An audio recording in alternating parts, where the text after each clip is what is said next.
अश्विन नवरात्रीची सुरुवात घटस्थापनेपासून होते।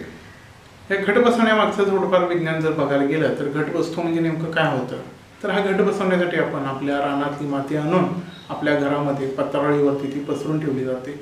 अनेक मातीचा घट जो कच्च्या मातीचा असतो तो घट त्या मातीच्या मधोमध ठेवला जातो की जो घट पाण्याने भरला जातो। आता त्या मातीमध्ये आपण काय करतो तर आपल्या शेतामध्ये जे पीक येणार आहे किंवा जी पीक आपण लावणार आहोत त्याची बियाणं आपण हळदीच्या पाण्यात बुडवून त्याच्यामध्ये टाकतो।